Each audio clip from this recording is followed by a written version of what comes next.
अमेरिकी संसद में भारत के ऊपर टूट पड़ा द स्क्वाड। जानेंगे इससे भारत को कितना नुकसान पहुंचा, ट्रंप ने क्यों कहा था इसे घर चले जाना चाहिए और ये चीज अमेरिकी संसद में बिल्कुल सिद्ध सा हो गया। तो वहीं दूसरी तरफ पाकिस्तान को मिल गया परमानेंट सीट और पाकिस्तान ने परमानेंट सीट छोड़ दिया यूएनएससी में। क्या है सच्चाई, जानेंगे क्या है मामला। इसके अलावे बहुत कुछ, आइए जानते हैं इन खबरों को विस्तार से। 50 साल पहले पाकिस्तान ने ये बोला था कि मैं घास खाना चाहूंगा लेकिन अपना न्यूक्लियर बम जरूर बनाऊंगा, और इस वक्त वही हो रहा है। पाकिस्तान घास खाने के लिए मजबूर हो रहा है। ये कहा किसने था? ये कहा था जुल्फिकार अली भुट्टो ने, और इसने ये कहा था 1965 में कि अगर भारत बम बनाता है तो हम घास खाएंगे, पत्ते खाएंगे, भूखे रहेंगे, लेकिन हम भी बम बनाएंगे। और ऐसा हुआ भी। पाकिस्तान ने बम बना लिया, लेकिन वो दूसरा वाला पार्ट अब जाकर शुरू हुआ है कि घास खाना है और भूखा रहना है। हालात इस तरीके के हैं और ऐसा लगता है जैसे भूखे पेट दिमाग सही से काम नहीं कर रहा है। हुआ क्या है, पाकिस्तान की तरफ से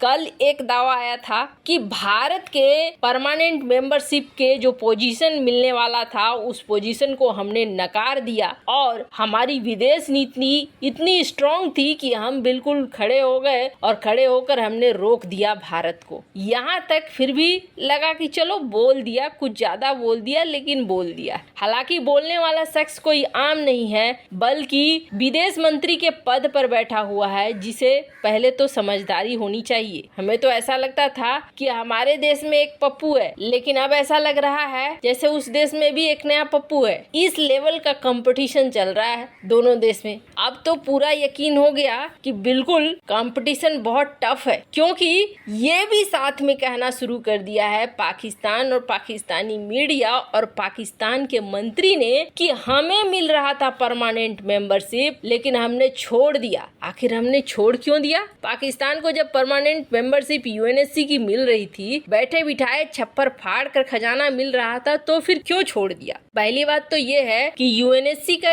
संरचना अगर आप देखेंगे, यूएनएससी को फिर से रिफॉर्म होने की जरूरत है और ये उसके अपने अध्यक्ष भी मानते हैं, लेकिन यूएनएससी रिफॉर्म हो नहीं रहा है। भारत ने ताना कसते हुए ये कह दिया कि 75 साल और लगेंगे रिफॉर्म होने में। अब एक कमेटी है जो कुछ देशों का समूह है और उन देशों में पाकिस्तान भी है शामिल। ये देश नहीं चाहते हैं कि कोई भी रिफॉर्म हो, किसी तरीके का बदलाव। उन्हें लगता है कि जो कुछ चल रहा है सब ठीक है, ऐसे ही चलना चाहिए। जबकि सच्चाई क्या है, आप एशिया को देख लीजिए। एशिया महादेश है, लेकिन इस एशिया महादेश में सिर्फ चीन को छोड़कर किसी के पास वीटो का अधिकार नहीं है। अफ्रीका के हालात भी कुछ उसी तरीके के हैं, लेकिन यूरोप और पश्चिमी देशों को आप देखें तो इनके पास भरमार है वीटो के। रूस हो गया, फ्रांस हो गया, अमेरिका हो गया, इनके पास पूरा भरा पूरा है। ऐसे में एशिया को रिप्रेजेंट करने के लिए किसी के पास तो वीटो होनी चाहिए। प्रमुख दावेदार है भारत, और अभी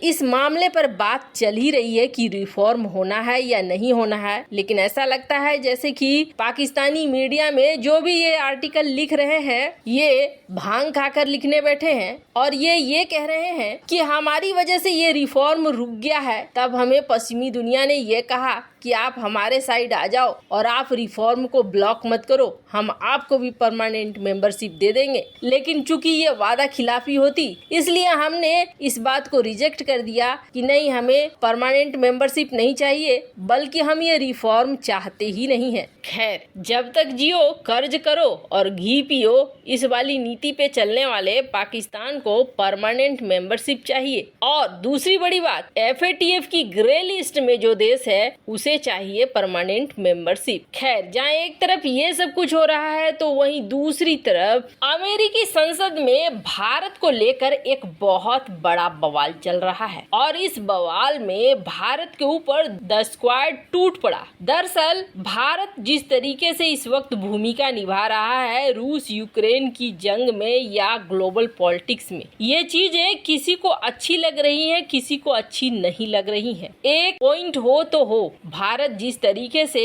हर पॉइंट पर अपने पर खड़ा है और अपने फैसले को ही मनवा रहा है, उसे देखते हुए अमेरिका में कई गुट बन गए थे। लेकिन मजे की बात यह है कि जब बात यह आई कि हमें वोटिंग करना है, हमें देखना है कि भारत को झुका कैसे सकते हैं, और झुकाने का एक बड़ा मौका इनके हाथ में था और वो था काटसा प्रतिबंध। भारत ने S-400 खरीदा और इसके बदले में भारत के ऊपर काटसा प्रतिबंध लगा सकता था अमेरिका, और इस बात की धौंस पिछले कई महीनों से भारत को मिलती रही है। ऐसी बात नहीं है कि भारत को धौंस नहीं मिली है। भारत ने फर्स्ट S-400 को जब भारत लाया गया तब भी उस वक्त भी ये बौखलाहट देखने को मिली। कथित तौर पर जब दूसरे S-400 की बात हुई तब भी इस तरह का बौखलाहट देखने को मिला, पर भारत ने इसे बंद करने के बजाय बाकी के भी ऑर्डर दे दिए कि हाँ, हमें जल्दी दे दो। और इन सब में ये भी देखने को मिल रहा है कि चाहे रूस दूसरी तरफ कितना भी युद्ध लड़ रहा हो, भारत को S-400 देने में देर नहीं कर रहा है। भारत को बिल्कुल पहुंचा दिया जा रहा है समय पर, और कहा भी जा रहा है कि आगे की जो यूनिट्स होगी वो भी समय पर पहुंच जाएंगी। अब भारत से पहले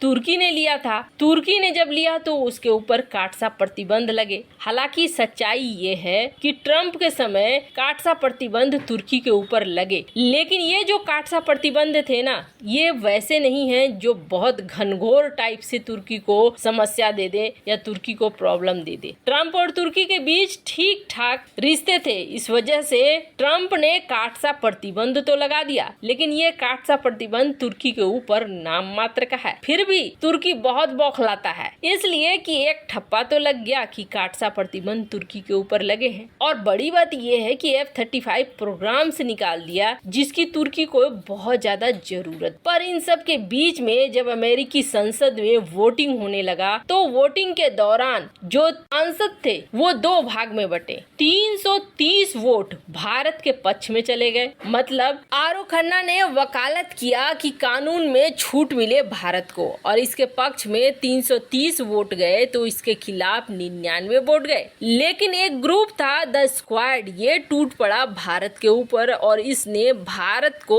हर हाल में कोशिश किया कि इस पे काटसा प्रतिबंध लगे। और ये ग्रुप है 6 लोगों का, जिसमें आपको याद होगा ये मैडम जिसे ट्रंप ने कहा था इसे इतनी ही प्रॉब्लम है तो अपने देश क्यों नहीं चली जाती है, और ये पाकिस्तान ऑक्यूपाइड कश्मीर यानी POK घूम कर आई है अप्रैल महीने में। ओमार के 6 सदस्य जिन्होंने एक ग्रुप सा बना रखा है, और इस ग्रुप ने भारत के खिलाफ बड़ी कोशिश की कि इस प्रस्ताव को पारित नहीं होने दिया जाए, लेकिन ये हार गए। वैसे आपको क्या लगता है, क्या इस वक्त अमेरिका को भारत की जरूरत है इसलिए ये बिल पास हो सका? कमेंट कर अपनी राय जरूर बताएं। जल्द मिलते हैं अगले वीडियो में नई खबर के साथ।